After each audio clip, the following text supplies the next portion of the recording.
Jon Jones. Guys, I am not in the business of piling on. I strongly do not believe in kicking a guy when he's down. It's tough to say that a guy is down who was inducted into the Hall of Fame a week ago, is physically one of the greatest talents on earth, and prior to the induction in the Hall of Fame, he reveals for us that the purse for his next fight just went up. Something with the pay-per-view points went up. Jon's told us he makes $5 million a fight before. I mean, what part of this guy is he down? He's going to get a world title fight. He was guaranteed $5 million according to himself, and he just got a bump. He got inducted into the Hall of Fame. What part is he down? Coach Winklejohn stepped in. Said you can't come back to the gym. Got to clean some things up. Coach Winklejohn will fall in line with Malky as the first adults in the room. Said, look, got to have a stop. We got to have a break. We can't do this.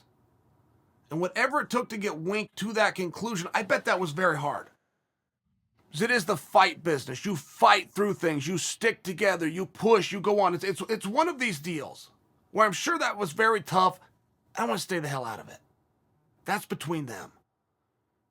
I would suspect and have suspected for a period of time that there's going to be tremendous pressure on Wink if their gyms, anything like the gyms that I came up in. Which is, yes, you have your fighters class, but you make your living on the kids' classes. I would have just hypothesized for you guys that this is a tough thing to have people to continue to come back. Now, when I talk to people from that gym, they say Jon never comes in anyway. Pops in 2 or 3 times at most. Comes late, leaves early. This is the story. I'm not there. I'm sharing with you. This is the story, though. So if you are in Coach Wink's position, at some point, you got to get the PR. You got to do the right thing. You got to try to splash some cold water on this guy's face, who apparently is not willing to learn from his lessons, does not care who he drags down. Right? I mean, Jon put a tweet out on this, and he deleted it. And it was just disgusting. The tweet was disgusting. He said, it hurts really bad to have one of my coaches who I respect so much turn away from me. For the rest of the coaches going for that fight with me, we continue. And then he deleted it. Now, the reason that tweet is disgusting is he used the word team. You have the most selfish guy in sport using the word team when it's convenient. The embarrassment that he did to his team, the money that he's taken through 2 different suspensions, and now whatever this is, in conjunction with purposely removing yourself for 14 months on purpose. So your managers that would like to get paid, but they don't. The structure is I get paid when you get paid. Or your coaches and your trainers or your workout partners that were all counting on something. You pulled the rug out on your own unilaterally, of which you had every right to do. But you don't then get to come back and say we're a team. It doesn't work that way. So when somebody within the team finally speaks up, it's, man, we got to get some attention around you for you.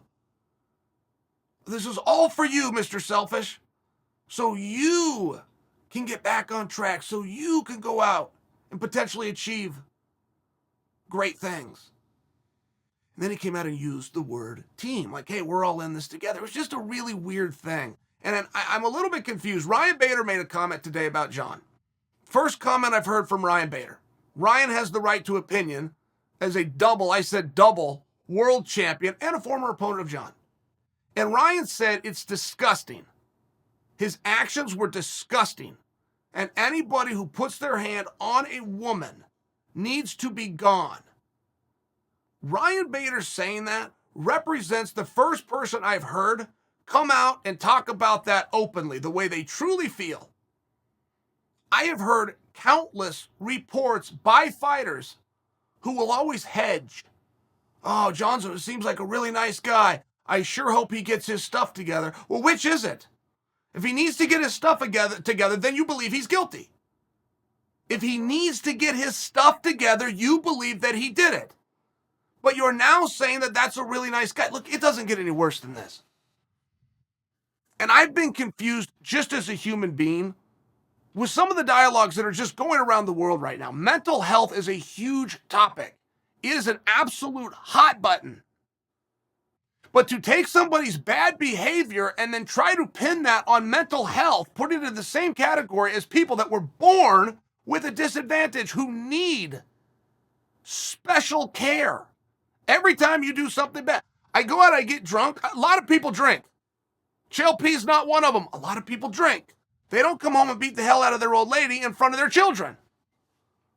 And to find this constant crutch that you get to lean and put something else on instead of just stepping forward one time as a selfish narcissist, I imagine that's very difficult to do. But one time of stepping forward and taking it on the chin. Here's what I did. You guys remember when Jon, for PR reasons, had to go through rehab? You guys remember that? It was straight up PR. Somebody talked him into it. He wrote a check, went to rehab. But then employees of the rehab clinic leaked it to the media that it was out care. So Jon would walk into the front desk and sign in, which was what the rules were. And then he'd move to a different clipboard, sign out, turn around, walk back out the door, get in his car and drive away. He did this for weeks. He was in rehab for weeks. Now, the story that they wanted you to believe is that he's locked down and in care. When they get caught, and they never actually said it, they just wanted you to believe it. But once they get outed, that no, it was in and out. No spending the night, no watch the whole time. It then gets reduced back all the way that, yes, they kept the money that he paid forward, but he followed the process, which was to sign in on this sheet, sign out on this sheet, he's back in the car. I mean, but do you remember when this happened? It's just one of these things where this gets very baffling. I watched athletes do this with Simone Biles 2 months ago. There is not an athlete on earth who thinks it's okay what Simone did. To take up a spot that only comes around every 4 years, to take up a spot on a team and not compete when you were physically able. Nobody thought that was okay. But there wasn't an athlete out there that was willing to say it. Simone has too much power, apparently, within that sport. Or Simone's going to have a pro tour and she gets to pick who comes along with her. It was something along these lines, right? Follow the money every time. This is no different. But I was stunned at how many people wouldn't just say what it was. It was terrible. It was selfish. It was unheard of. It's the opposite of the whole reason your parents ever got you into sport in the first place. The opposite of why when you become a parent, you will encourage your children to get into sport. To learn that camaraderie, to learn teamwork, to learn responsibility.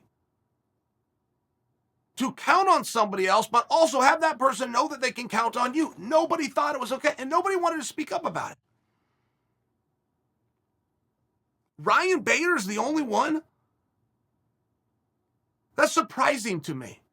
And there was fighters that were asked about the Jones situation, who I like. And I don't mean I like them like they were nice to me, I'm nice to them. I mean, I like them. I respect them. We're close to.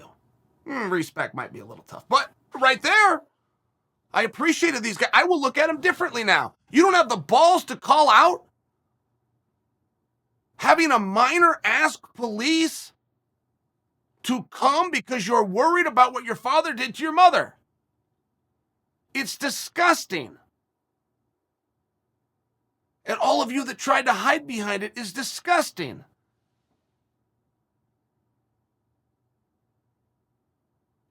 The only one in this space, apparently,